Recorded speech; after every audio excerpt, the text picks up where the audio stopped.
ന്യായാധിപന്മാരുടെ പുസ്തകം 20-ാം അധ്യായം 1 മുതൽ 48 വരെയുള്ള തിരുവചനങ്ങൾ. ബെഞ്ചമിനെ ശിക്ഷിക്കുന്നു. ദാൻ മുതൽ ബർഷേബ വരെയുള്ള ഇസ്രായേൽ ജനം മുഴുവൻ ഇറങ്ങിത്തിരിച്ചു. ഗിലെയാദ് ദേശക്കാരും ചേർന്നു. അവർ ഏക മനസ്സോടെ മിസ്പായിൽ കർത്താവിന്റെ മുൻപിൽ ഒരുമിച്ചുകൂടി. ജനപ്രമാണികളും ഇസ്രായേൽ ഗോത്രങ്ങളിലെ നേതാക്കന്മാരും ദൈവജനത്തിന്റെ സഭയിൽ ഹാജരായി. ഖണ്ഡകധാരികളോടെ ആ കാലാൾപ്പട 4 ലക്ഷം പേരടങ്ങിയതായിരുന്നു. ഇസ്രായേൽ മിസ്പായിലേക്ക് പോയിരിക്കുന്നുവെന്ന് ബെഞ്ചമിൻ ഗോത്രക്കാർ കേട്ടു. ഇത്ര വലിയ ദുഷ്ടത എങ്ങനെ സംഭവിക്കുന്നുവെന്ന് ഞങ്ങളോട് പറയുക എന്ന് ഇസ്രായേൽ ജനം ആവശ്യപ്പെട്ടു. കൊല്ലപ്പെട്ട സ്ത്രീയുടെ ഭർത്താവായ ലേവ്യൻ പറഞ്ഞു, ബെഞ്ചമിൻ ഗോത്രത്തിന്റെ അധീനതയിലുള്ള ഗിബെയായിൽ ഞാനും എൻ്റെ ഉപനാഴിയും രാത്രിയിൽ താമസിക്കാൻ ചെന്നു. ഗിബെയായിലെ ആളുകൾ രാത്രി എനിക്കെതിരായി വന്ന് എന്നെ കൊല്ലാൻ വീട് വളഞ്ഞു. എൻ്റെ ഉപനാരിയെ അവർ ബലാത്സംഗം ചെയ്തു. അങ്ങനെ അവൾ മരിച്ചു. അവളെ ഞാൻ കഷ്ണങ്ങളായി മുറിച്ച് ഇസ്രായേൽക്കാരുടെ ദേശത്തെല്ലാം കൊടുത്തയച്ചു. അത്ര വലിയ മ്ലേച്ഛതയാണ് അവർ ഇസ്രായേലിൽ കാണിച്ചിരിക്കുന്നത്. അതുകൊണ്ട് ഇസ്രായേലേരെ, ഇതിനെക്കുറിച്ച് എന്ത് ചെയ്യണമെന്നാണ് ഇവിടെ കൂടിയിരിക്കുന്ന നിങ്ങളുടെ ഉപദേശം? ജനം മുഴുവൻ ഏക മനസ്സായി എഴുന്നേറ്റ് നിന്ന് ശബ്ദം ചെയ്തു, ഞങ്ങളിൽ ഒരുവൻ പോലും കൂടാരത്തിലേക്കോ വീട്ടിലേക്കോ മടങ്ങിപ്പോവുകയില്ല. ഗിബെയയോട് നമുക്കിങ്ങനെ ചെയ്യാം, നറുക്കിട്ട് നമുക്കതിനെ ആക്രമിക്കാം. ഇസ്രായേലിലെ ഓരോ ഗോത്രത്തിലും നിന്ന് 100-ന് 10, 1000-ന് 100, 10,000-ന് 1000 എന്ന കണക്കിന് നമുക്ക് ആളുകളെ തിരഞ്ഞെടുക്കാം. ബെഞ്ചമിൻ ഗോത്രത്തിലെ ഗിബെയ നഗരം ഇസ്രായേലിൽ ചെയ്ത് കൂലികൃത്യത്തിന് പ്രതികാരം ചെയ്യാൻ ജനങ്ങൾ വരുമ്പോൾ ഈ തിരഞ്ഞെടുക്കപ്പെട്ടവർ അവർക്ക് ഭക്ഷണം കൊണ്ടുവരട്ടെ. ഇസ്രായേൽ ജനം മുഴുവൻ പട്ടണത്തിനെതിരെ ഒറ്റക്കെട്ടായി നിന്നു. ഇസ്രായേൽ ഗോത്രങ്ങൾ ബെഞ്ചമിൻ ഗോത്രത്തിലെങ്ങും ദൂതന്മാരെ അയച്ച് അറിയിച്ചു, എത്ര ഘോരമായ തിന്മയാണ് നിങ്ങളുടെ ഇടയിൽ സംഭവിച്ചിരിക്കുന്നത്. അതുകൊണ്ട് ഗിബെയയിലുള്ള ആ നീചന്മാരെ ഞങ്ങൾക്ക് വിട്ടുതരുവിൻ. ഇസ്രായേലിൽ നിന്ന് തിന്മ നീക്കം ചെയ്യേണ്ടതിന് ഞങ്ങൾ അവരെ കൊന്നുകളയട്ടെ. എന്നാൽ ബെഞ്ചമിൻ ഗോത്രക്കാർ തങ്ങളുടെ സഹോദരന്മാരായ ഇസ്രായേൽക്കാരുടെ വാക്കുകൾ വകവെച്ചില്ല. ഇസ്രായേൽ ജനത്തിനെതിരെ യുദ്ധം ചെയ്യാൻ അവർ പട്ടണത്തിൽ നിന്ന് ഗിബെയയിൽ ഒന്നിച്ചുകൂടി. ഗിബെയവാസികളിൽ നിന്ന് തന്നെ എണ്ണപ്പെട്ട 700 പ്രഗത്ഭന്മാരുണ്ടായിരുന്നു. അവർക്ക് പുറമെ വാളെടുക്കാൻ പോന്ന 25,000 ബെഞ്ചമിൻ ഗോത്രജരും ഉണ്ടായിരുന്നു. അവരിൽ പ്രഗത്ഭന്മാരായ 700 ഇടത് കയ്യന്മാരുണ്ടായിരുന്നു. ഇവർ ഒരു തലമുടി ഇഴയ്ക്ക് പോലും ഉന്നം തെറ്റാത്ത പ്രവണക്കാർ ആയിരുന്നു. മറുവശത്ത് ബെഞ്ചമിൻ ഗോത്രക്കാർക്കെതിരെ ഖണ്ഡകാരികളായ 4 ലക്ഷം ഇസ്രായേൽ യോദ്ധാക്കൾ അണിനിരുന്നു. ഇസ്രായേൽ ജനം ബഥേലിലെത്തി. ബെഞ്ചമിൻ ഗോത്രക്കാരോട് യുദ്ധം ചെയ്യാൻ തങ്ങളിൽ ആരാണ് ആദ്യം പോകേണ്ടതെന്ന് ദൈവം ആരാഞ്ഞു. യൂദ ആദ്യം പോകട്ടെ എന്ന് കർത്താവ് അരുളി ചെയ്തു. ഇസ്രായേൽ ജനം രാവിലെ എഴുന്നേറ്റ് ഗിബെയയ്ക്കെതിരായി പാളയം അടിച്ചു. അവർ ബെഞ്ചമിൻ ഗോത്രത്തിനെതിരായി യുദ്ധത്തിനിറങ്ങി. ഗിബെയയിൽ അവർക്കെതിരായി അണിഞ്ഞിരുന്നു. ബെഞ്ചമിൻ ഗോത്രക്കാർ ഗിബെയയിൽ നിന്ന് വന്ന് 25,000 ഇസ്രായേൽക്കാരെ അന്ന് അഴിഞ്ഞു വീഴ്ത്തി. എങ്കിലും ഇസ്രായേൽക്കാർ ധൈര്യം സംഭരിച്ചു. ആദ്യ ദിവസം അണഞ്ഞിരുന്നിടത്ത് തന്നെ വീണ്ടും അണഞ്ഞിരുന്നു. അവർ സായാഹ്നം വരെ കർത്താവിന്റെ മുൻപിൽ കരഞ്ഞു. സഹോദരന്മാരായ ബെഞ്ചമിൻ ഗോത്രക്കാർക്കെതിരെ വീണ്ടും യുദ്ധത്തിന് പോകണമോ എന്ന് അവിടുത്തോട് ആരാഞ്ഞു. ചെല്ലുക എന്ന് കർത്താവ് അരുളി ചെയ്തു. അങ്ങനെ ഇസ്രായേൽക്കാർ ബെഞ്ചമിൻ ഗോത്രത്തിനെതിരായി 2-ാം ദിവസവും അണഞ്ഞിരുന്നു. ബെഞ്ചമിൻ ഗോത്രക്കാർ 2-ാം ദിവസവും ഗിബെയയിൽ നിന്ന് വന്ന് അവരെ നേരിട്ടു.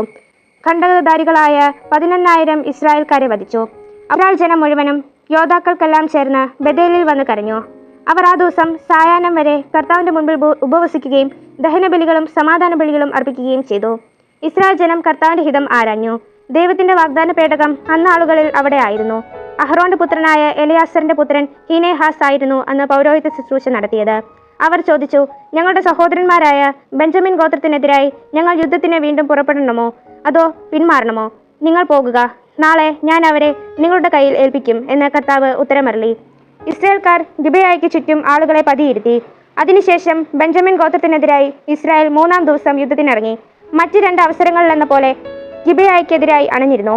ബെഞ്ചമിൻ ഗോത്രക്കാരും ഇസ്രായേൽ ജനത്തിനെതിരായി പട്ടണത്തിൽ നിന്ന് പുറത്തു വന്നു. 3 അവസരങ്ങളിലെന്ന പോലെ ബഥേലിലേക്കും ഗിബെയയിലേക്കും പോകുന്ന പെരുവഴികളിൽ വെച്ചും വിജന പ്രദേശത്ത് വെച്ചും അവർ കൊല തുടങ്ങി. 30ഓളം ഇസ്രായേൽക്കാർ വധിക്കപ്പെട്ടു. ബെഞ്ചമിൻ ഗോത്രക്കാർ പറഞ്ഞു, അവർ ആദ്യത്തെ പോലെ തന്നെ തുരത്തപ്പെട്ടിരിക്കുന്നു. അപ്പോൾ ഇസ്രായേൽ ജനം കൂടി ആലോചിച്ചു, നമുക്ക് പലായനം ചെയ്യാം. അങ്ങനെ അവരെ നമുക്ക് പെരുവഴിയിലേക്ക് അനയിക്കാം. ഇസ്രായേൽ ഒന്നടക്കം തങ്ങളുടെ സ്ഥാനങ്ങളിൽ നിന്ന് പുറപ്പെട്ട് ബാൽതാമാരിൽ അണിഞ്ഞിരുന്നു. ഗേബായ്ക്ക് പടിഞ്ഞാറ് വശത്ത് പതിയിരിക്കുന്ന ഇസ്രായേലേരും ഓടിക്കൂടി. ഗിബെയയ്ക്കെതിരായി തിരഞ്ഞെടുക്കപ്പെട്ട 10,000 ഇസ്രായേലർ അണിഞ്ഞിരുന്നു. ഉഗ്രമായ പോരാട്ടം നടന്നു. തങ്ങൾക്ക് നാശം അടുത്തിരിക്കുന്നുവെന്ന് ബെഞ്ചമിൻ ഗോത്രക്കാർ അറിഞ്ഞില്ല. കർത്താവ് ഇസ്രായേലിന്റെ മുൻപിൽ ബെഞ്ചമിൻ ഗോത്രക്കാരെ പരാജയപ്പെടുത്തി. ഖണ്ഡകധാരികളായ 25,700 പേരെ ആ ദിവസം ഇസ്രായേൽക്കാർ വകവരുത്തി. തങ്ങൾ പരാജയപ്പെട്ടുവെന്ന് ബെഞ്ചമിൻ ഗോത്രക്കാർക്ക് മനസ്സിലായി. ഗിബെയയ്ക്കെതിരെ പതിയിരുത്തിയിരിക്കുന്നവരിൽ വിശ്വാസം അർപ്പിച്ചുകൊണ്ട് ഇസ്രായേൽക്കാർ അവിടെ നിന്ന് പിൻവാങ്ങി. പതിയിരിപ്പുകാർ ഗിബെയയിലേക്ക് തള്ളിക്കയറി. പട്ടണം മുഴുവൻ വാളിനിടയാക്കി.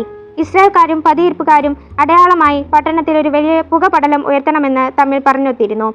അത് കാണുമ്പോൾ ഇസ്രായേൽക്കാർ യുദ്ധക്കളത്തിലേക്ക് തിരിച്ചു വരണമെന്നായിരുന്നു ധാരണ. യുദ്ധം ആരംഭിച്ച് ഏതാണ്ട് 30 ഇസ്രായേൽക്കാരെ വധിച്ചപ്പോഴേക്കും ആദ്യ യുദ്ധത്തിലെന്ന പോലെ അവർ നമ്മോട് പരാജയപ്പെട്ടിരിക്കുന്നുവെന്ന് ബെഞ്ചമിൻ ഗോത്രക്കാർ പറഞ്ഞു.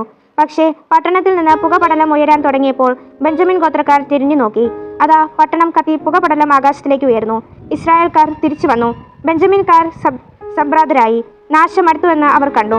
അതുകൊണ്ട് അവർ ഇസ്രായേൽക്കാരെ വിട്ട് മരുഭൂമിയിലേക്ക് പലായനം ചെയ്തു. പക്ഷേ അവർ കുടുങ്ങിയതേയുള്ളൂ. പട്ടണത്തിൽ നിന്ന് വന്നവർ അവരോട് ഏറ്റുമുട്ടി അവരെ നശിപ്പിച്ചു. ഇസ്രായേൽക്കാർ ബെഞ്ചമിൻ ഗോത്രക്കാരെ വളഞ്ഞു. നോഹാഹ് മുതൽ കിഴക്ക് ഗിബെയ വരെ പിന്തുടർന്ന് അവരെ നിശ്ശേഷം പരാജയപ്പെടുത്തി. യുദ്ധവീരന്മാരായ 11,000 ബെഞ്ചമിൻ ഗോത്രക്കാർ നിലം പതിച്ചു.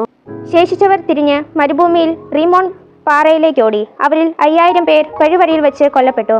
ബാക്കിയുള്ളവരെ ഗീദോം വരെ ഇസ്രായേൽക്കാർ അനുവാദനം ചെയ്തു. അവരിൽ 2,000 പേരും വധിക്കപ്പെട്ടു. അങ്ങനെ അന്ന് ബെഞ്ചമിൻ ഗോത്രക്കാരായ 25,000 ധീരയോദ്ധാക്കൾ കൊല്ലപ്പെട്ടു. എന്നാൽ 600 പേർ മരുഭൂമിയിൽ റീമോൺ പാറയിലേക്ക് ഓടി രക്ഷപ്പെട്ടു.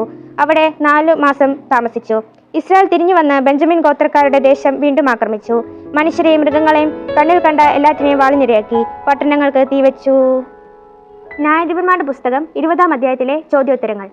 1-ാം ചോദ്യം: ഏക മനസ്സോടെ ഇസ്രായേൽ മക്കളൊക്കെയും കർത്താവിന്റെ സന്നിധിയിൽ വന്നു കൂടിയ സ്ഥലം. ഉത്തരം മിസ്പ. 2-ാം ചോദ്യം: ഇസ്രായേൽ ഒക്കെയും ഏതു പട്ടണത്തിന് വിരോധമായിട്ടാണ് ഏക മനസ്സോടെ യോജിച്ചത്. ഉത്തരം ഗിബെയ. 3-ാം ചോദ്യം: ഒരു രോമത്തിന് പോലും ഏറ് പിഴക്കാത്ത എത്ര കവിണക്കാരനാണ് ഗിബെയ നിവാസികളിൽ ഉണ്ടായിരുന്നത്. ഉത്തരം 700. 4-ാം ചോദ്യം: ബെന്യാമീന്യരോട് പടവെട്ടുവാൻ ആരും മുമ്പനായി പോകുന്നുവെന്നാണ് കർത്താവ് അരുളി ചെയ്തത്. ഉത്തരം യഹൂദ. ചോദ്യം 5: ഏതു പട്ടണം മുഴുവനുമാണ് ആകാശത്തോളം കത്തിപ്പൊങ്ങുന്നത് കണ്ടത്. ഉത്തരം ഗിബെയ. ചോദ്യം 6: ഇത്ര വലിയ ദുഷ്ടത എങ്ങനെ സംഭവിച്ചുവെന്ന് ഞങ്ങളോട് പറയുക. ആര് ആരോട് പറഞ്ഞു. ഉത്തരം ഇസ്രായേൽ ജനം ലേവ്യനോട്. ചോദ്യം 7: ഗിബെയയിലെ ആളുകൾ രാത്രി എനിക്ക് എതിരായി വന്ന് വീട് വളഞ്ഞത് എന്തിനാണെന്ന് ലേവ്യൻ പറയുന്നത്. ഉത്തരം എന്നെ കൊല്ലാൻ.